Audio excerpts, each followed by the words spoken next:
Irmãos, qual que é o sinal que vai anteceder a volta de Jesus? Será que é uma paz que vai reinar no mundo? Ou será que são guerras ali do lado de Israel? Bom, há um tempo atrás, há pouquíssimo tempo atrás, na verdade, estava saindo aí muito assunto, né, sobre o acordo de paz que vai ser feito ali entre Israel e os muçulmanos, Israel e os árabes, né? E aí pronto, esse foi o motivo para um grande alvoroço ali para falar, tá aí, ó, tá vendo? Esse é o sinal da volta de Jesus. Jesus já está às portas. Aí hoje, no dia que eu gravo esse vídeo, eu recebo aqui a notícia de que o Hamas ele bombardeou Israel novamente, né? E dessa vez parece que foi um ataque muito mais coordenado em vários pontos ali ao mesmo tempo. Bom, eu não tenho muitos detalhes ali desse ataque para poder passar para vocês, mas novamente surgiu-se ali alguns irmãos e alguns pastores falando: olha, tá vendo? Esse aí é o sinal de que Jesus está às portas. Afinal de contas, é a paz ou são guerras que são sinais da volta de Jesus? Seja muito bem-vindo aqui ao canal Escola Bíblica. O meu nome é Vitor e hoje eu quero ler com vocês 1 Tessalonicenses, o capítulo 5. Nós vamos dar continuação aqui àquele estudo que nós estamos fazendo sobre os capítulos 4 e 5. Eu vou deixar aqui em cima um card para você poder começar a ver ali um resumo que eu fiz sobre o capítulo 4 e depois tem outros 3 vídeos também sobre o capítulo 4. E hoje nós vamos começar aqui a estudar sobre o capítulo 5, tá bom? Eu quero colocar na tela para vocês aqui agora a Bíblia, para a gente poder ler juntos aqui o capítulo 5 de 1 Tessalonicenses e a gente poder meditar aqui um pouquinho nesse assunto. Vamos lá. Pois bem, tá a Bíblia agora aparecendo aqui para vocês e nós estamos aqui no capítulo 5 da primeira carta de Paulo aos Tessalonicenses. Vamos ler primeiro aqui o capítulo 5 do versículo 1 até o versículo 11 e depois nós vamos entrando aqui nos detalhes do texto, tá? Então vamos começar aqui, ó, lá do versículo 1. Irmãos, no que se refere aos tempos e épocas, não há necessidade que eu lhes escreva, porque vocês sabem perfeitamente que o dia do Senhor vem como ladrão à noite. Quando andarem dizendo paz e segurança, eis que lhes sobrevirá repentina destruição, como vem as dores de parto a mulher que está para dar à luz, e de modo nenhum escaparão. Mas vocês, irmãos, não estão em trevas, para que esse dia os apanhe de surpresa como ladrão. Porque vocês todos são filhos da luz e filhos do dia. Nós não somos da noite nem das trevas. Assim, pois, não durmamos como os demais. Pelo contrário, vigiemos e sejamos sóbrios. Ora, os que dormem é de noite que dormem, e os que se embriagam é de noite que se embriagam. Nós, porém, que somos do dia, sejamos sóbrios, revestindo-nos da couraça da fé e do amor, e tomando como capacete a esperança da salvação. Porque Deus não nos destinou para a ira, mas para alcançar a salvação mediante o nosso Senhor Jesus Cristo, que morreu por nós para que, quer vigiemos, quer durmamos, vivamos em união com Ele. Portanto, consolem-se uns aos outros e edifiquem-se mutuamente, como vocês têm feito até agora. Pois bem, lá no iniciozinho do capítulo 5, nós temos aqui a frase: irmãos, no que se refere aos tempos e épocas, não há necessidade que eu lhes escreva, porque vocês sabem perfeitamente que o dia do Senhor vem como ladrão à noite. Quanto a esse termo, o dia do Senhor vem como ladrão à noite, eu já gravei um vídeo resumo aqui desse capítulo 5, tá? Que eu vou deixar com vocês aqui um cardzinho aqui em cima agora, para que vocês possam clicar aqui e ir lá nesse vídeo depois para poder ver esse resumo que eu falo sobre o dia do Senhor vir como ladrão à noite. Mas hoje aqui nesse vídeo eu tô com uma colinha minha aqui, ó, que eu já preparei também, tá? Eu quero seguir com vocês aqui num outro detalhe desse texto, tá? O primeiro desses detalhes é lá no versículo lá no versículo 3, aonde Paulo diz assim, ó: quando andarem dizendo paz e segurança, lhes sobrevirá repentina destruição. O primeiro detalhe que eu quero dizer para vocês aqui, ó, é esse lhes. Lhes. Paulo aqui, ele está novamente, assim como lá no capítulo 4, né, onde Paulo estava falando sobre a ressurreição dos santos e a ressurreição daqueles que morreram sem Jesus, né? Paulo faz aí no capítulo 4 uma divisão de dois grandes grupos. Aqueles que morreram sem Cristo e aqueles que morreram com Cristo. Qual que é o destino de cada um deles? E aqui no capítulo 5, novamente, Paulo está fazendo uma divisão de dois grupos. Lhes sobrevirá repentina destruição. Então, quando as pessoas começarem a dizer, né, andarem dizendo paz e segurança, vai vir sobre elas uma repentina destruição. Aí lá no capítulo 4, lá no versículo 4, ele fala assim, ó, mas vocês, irmãos, não estão em trevas, para que esse dia os apanhe de surpresa como ladrão. Então você vê que Paulo ele já está fazendo uma divisão aqui entre dois grupos, novamente, para tratar de um assunto sobre a volta de Jesus. Tá? No capítulo 4, a divisão era para falar dos dois grupos, né? Para falar sobre aqueles que morreram sem Cristo, aqueles que morreram com Cristo. E a divisão, nesse capítulo aqui, é para falar sobre quando o dia do Senhor vier, um grupo de pessoas vai ser apanhado de surpresa e outro grupo de pessoas não vai ser apanhado de surpresa, porque elas já vão estar atentas, elas já vão saber todos os sinais da volta de Jesus. Tá? Mas repara que um outro detalhe que Paulo nos dá aqui nesse mesmo texto, é lá no versículo 3, quando ele fala assim, ó, quando andarem dizendo paz e segurança. Bom, isso aqui já é suficiente, né, para várias pessoas já começarem a montar ali várias teorias sobre esse acordo de paz que tá para ser assinado lá em Israel, né, entre os judeus e os árabes. Eu não vou dizer que esse acordo não tem nada a ver com a volta de Jesus, mas eu também não vou dizer que esse acordo é o acordo de paz, que é o sinal que vai anteceder a volta de Cristo, porque tem mais coisas por detrás do que apenas esse acordo de paz. Tá? E para a gente ver isso, a gente tem que entender primeiro o que Paulo tinha em mente quando ele escreveu esse texto aqui. Né? Eu novamente volto ao assunto do que Paulo tinha em mente, porque é importante a gente saber o que Paulo estava pensando ali na época, quando ele escreveu esse texto, e de onde que Paulo estava tirando essas referências aqui, de quais profetas. Né? E eu novamente quero ler com vocês aqui o profeta Daniel. Daniel capítulo 9, quando Paulo está falando sobre as 70 semanas de Daniel. Tá?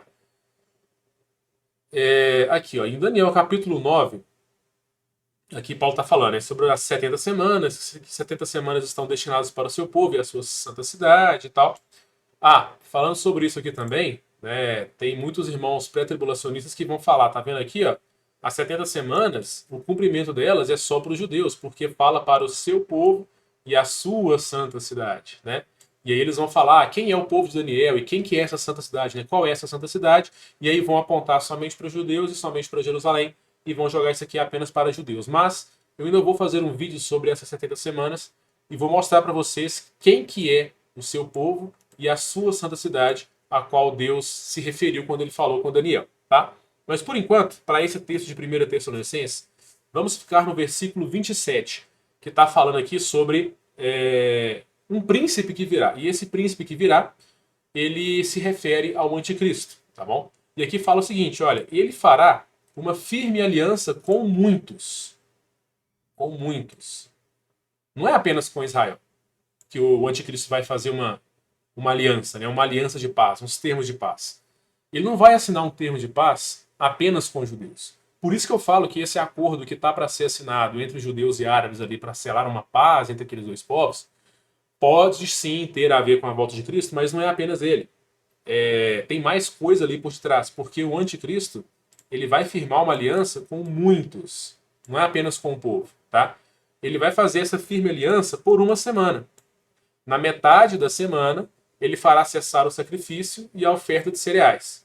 Sobre as asas das abominações virá aquele que causa desolação, até que a destruição que está determinada seja derramada sobre ele.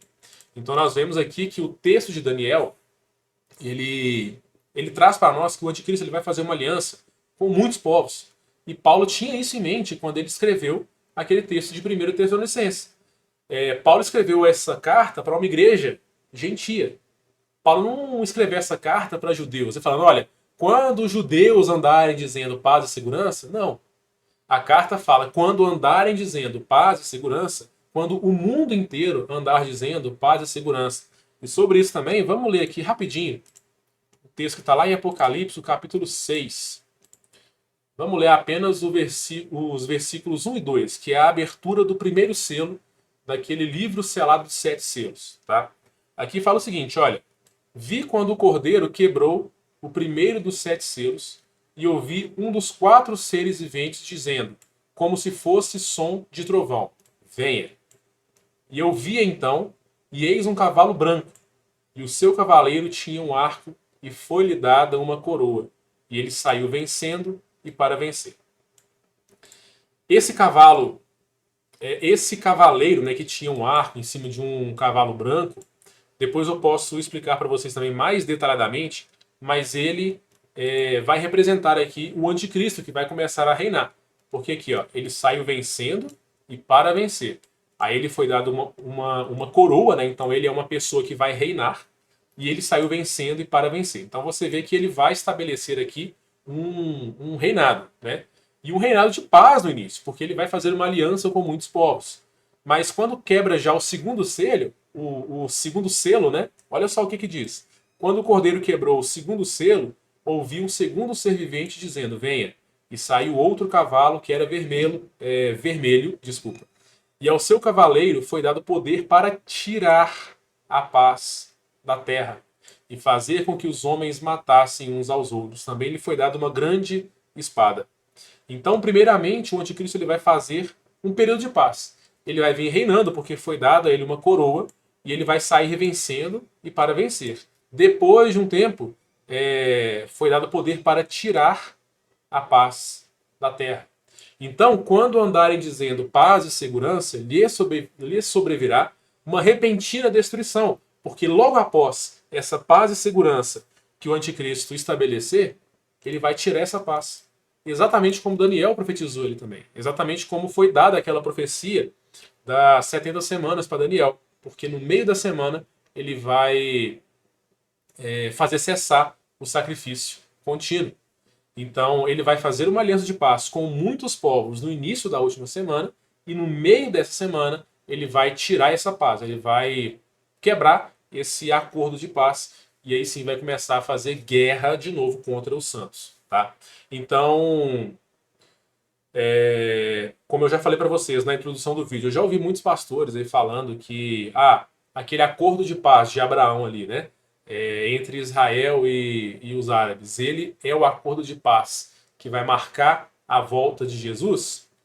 Cuidado, ele pode sim ser mais um dos sinais, tá? Mas não é esse o acordo de paz que o anticristo vai fazer. Ele tem mais alguns termos ali. Ele não é somente entre Israel e judeus, ele é com muitos povos, tá?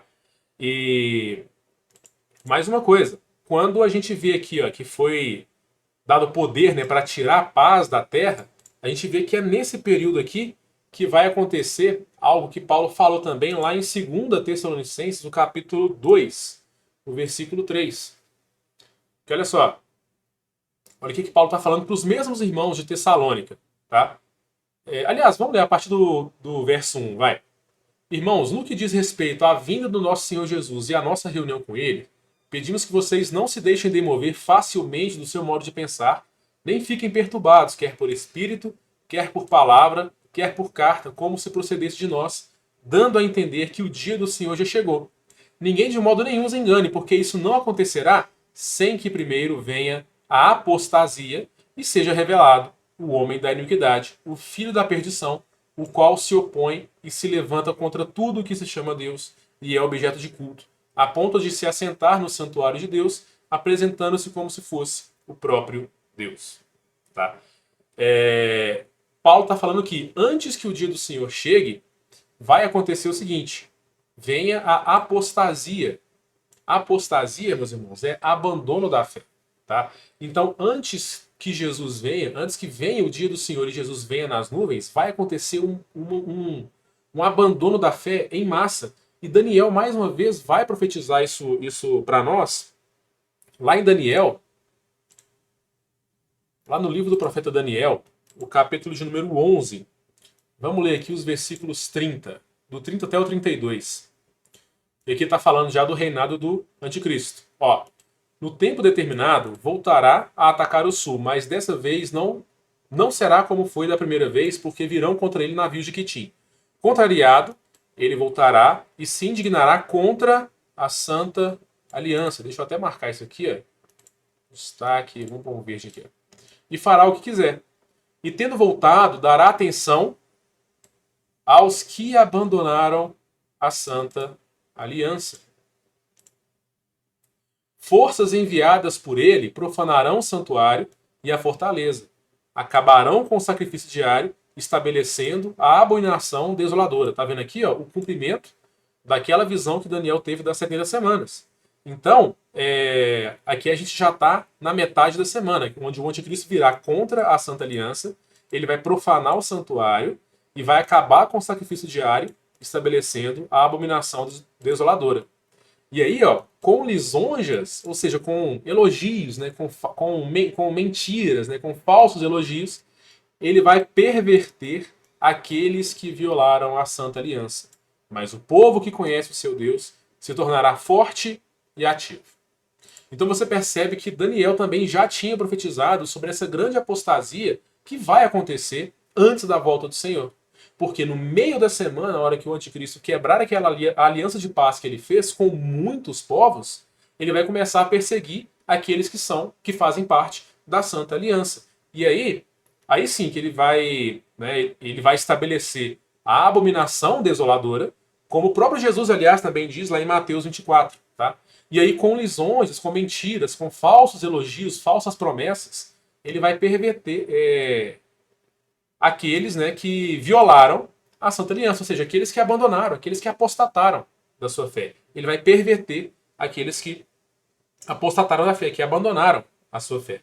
Tá? Então, quando a gente diz que lhe sobrevirá repentina destruição, é sobre aqueles que, primeiro, não creram na palavra de Jesus e sobre aqueles que abandonaram a fé.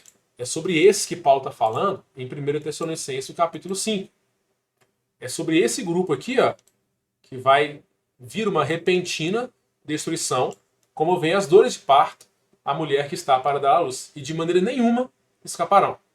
E é nesse contexto que ele fala que eles serão pegos, né, como ladrão. Porque Paulo fala o seguinte, ó, mas vocês, irmãos, não estão em trevas, para que esse dia os apanhe de surpresa como ladrão. Então nós que somos igreja, nós que somos cristãos, nós que temos a palavra do Senhor e temos como saber por meio de todas as profecias dos sinais da volta de Jesus, nós não seremos pegos de surpresa de maneira nenhuma. Quero mostrar para vocês aqui o que Jesus falou lá em Mateus, o capítulo de número 24. Deixa eu só ver aqui, eu acho que é o versículo... É o versículo 8, mas deixa eu ler aqui, ó. Vamos ler a partir do versículo 4. O porquê que, quando a gente fala de guerras, essas coisas, sim, são sinais da volta de Jesus, mas não é o último sinal sobre a volta de Jesus. Olha só. E Jesus respondeu: tenham cuidado para que ninguém os engane, porque muitos virão em meu nome dizendo, eu sou Cristo, e enganarão a muitos. E vocês ouvirão falar de guerras e rumores de guerras. Fiquem atentos e não se assustem, porque é necessário que isso aconteça. Mas ainda não é o fim. Porque nação se levantará contra nação e reino contra reino. Haverá fomes e terremotos em vários lugares. Porém, todas essas coisas são o princípio das dores. Jesus ele usa a mesma imagem aqui, né, a mesma analogia que Paulo está usando em 1 Tessalonicenses. Paulo falou, olha, que a destruição virá de repente, como aquela que está para dar à luz, né? Como as dores daquela que está para dar à luz. E de maneira nenhuma eles escaparão. Então vocês veem que Paulo está usando aqui uma imagem, né? uma figura de uma mulher grávida que está para dar à luz e tem dores de parto. E Jesus usou essa mesma imagem aqui também para falar sobre os sinais que vão anteceder a sua volta. São os princípios das dores. Então, quando a gente ouvir falar de guerras, rumores de guerras, que é exatamente o que está acontecendo hoje também lá em Israel. O Hamas atacou Jerusalém lá de surpresa, né, em vários pontos, igual eu comentei com vocês aqui no início. E aí pronto, isso já é motivo para várias pessoas falarem, olha, Jesus está voltando porque esse é o sinal da volta de Jesus. Não é, cuidado. Jesus falou que guerras virão, rumores de guerra também virão, mas esses ainda são os princípios, são o princípio das dores. Todas essas guerras, todos esses eventos que a gente está vendo, um dia fala de guerra, outro dia fala de paz, né? Tudo isso faz parte das dores de parto dessa analogia dessa mulher grávida que está para dar à luz, certo? E tem mais. Lá em 1 Tessalonicenses, deixa eu voltar com vocês aqui, capítulo 5. Vamos ler agora aqui a partir do versículo 4, que fala o seguinte, olha, mas vocês, irmãos, não estão em trevas para que esse dia os apanhe de surpresa como ladrão. Porque vocês todos são filhos da luz e filhos do dia. Nós não somos da noite nem das trevas. Assim, pois, não durmamos como os demais. Pelo contrário, vigiemos e sejamos sóbrios. Aqui tem um ponto, irmãos, que eu quero comparar com vocês aqui, o que Paulo também falou lá no capítulo 4. Repara que lá no capítulo 4, o apóstolo Paulo ele também vai falar sobre uma analogia de dormir. Tá? Aqui, ó. Pois se cremos que Jesus morreu e ressuscitou, assim também Deus, mediante Jesus, trará na companhia dele os que dormem. Então você tem também lá no capítulo 4 uma analogia entre dormir e estar acordado. E aqui no capítulo 5 você tem essa mesma analogia também de Paulo falando, olha, não durmamos como os demais, pelo contrário, vigiemos e sejamos sóbrios. Apesar de Paulo usar aqui, né, no português, tá o mesmo termo para nós, mas aqui no capítulo 5, esse dormir não é referente a morrer, assim como foi no capítulo 4. Porque lá no capítulo 4, Paulo está falando sobre a esperança daqueles que morreram em Jesus. Tá? Então esse dormir aqui, aqueles que dormem lá do capítulo 4, aqueles que morreram em Jesus. Já no capítulo 5, Paulo está falando, está usando a mesma palavra aqui, né? No português. Tá? Eu falo no português porque no grego é outra palavra que Paulo usa. Mas foi traduzido também por dormir. Mas ele faz essa mesma analogia, mas é para falar de não estar vigilante e estar vigilante. Não estar atento aos sinais que Jesus deixou sobre o dia do Senhor, sobre a sua volta, e vigiar e ser sóbrio, que é exatamente estar atento aos sinais da volta de Jesus. Quer ver? Deixa eu trocar aqui a Bíblia, deixa eu pegar uma João Ferreira de Almeida aqui, ó, que nessa aqui eu tenho um dicionário, que dá para eu mostrar para vocês aqui qual que é o termo grego que Paulo está usando. Olha só. No capítulo 5, quando ele fala de dormir, Paulo usa o termo catedo. Catedo, que também pode ser traduzido por dormir, só que num sentido aqui, ó, de cair em preguiça, pecado, né, ser indiferente à própria salvação, de não estar atento. E já no capítulo 4, quando ele fala aqui, ó, aqueles que dormem, ele está usando a palavra koimal. Koimal quer dizer morrer, certo? Naquele contexto do capítulo 4, Paulo está usando um outro termo para falar de morte e vida.